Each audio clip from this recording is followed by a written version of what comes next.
Ibibigay na sana ng isang ina ang lahat ng pinaghirapan niya. Pero isang simpleng tanong mula sa kapatid niya ang nagbago ng lahat.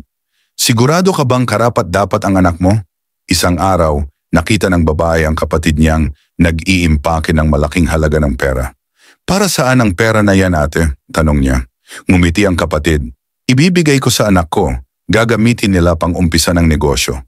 Medyo nag-alala ang babae. Ate, subukan mo muna siyang kilatisin. Baka hindi pa siya handa. Napaisip ang ina. Pero sa huli, tumango at masayang umalis. Bit-bit ang pera at kaunting prutas. Ma, buti dumalaw ka. Masayang bati ng anak. Pero ang asawa nito, napasimangot. Sigurado akong may kailangan na naman siya. Bulong ng manugang. Nagulat ang anak sa bastos na asal ng kanyang asawa. Nag-away sila sa harap ng ina. Pasensya ka na, anak, sabi ng ina. Dumaan lang ako. Gusto lang kitang makita. Wala naman akong kailangan sa'yo, sagot ng anak. Pinalayas niya ang sariling ina. Nahulog pa ang dalang prutas, tinulak, niyurakan. Umiiyak na bumalik ang ina sa kapatid niya.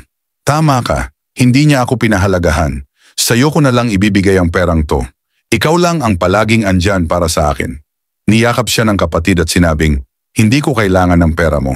Ang mahalaga, hindi ka nag-iisa. Biglang dumating ang anak at asawa, halatang interesado.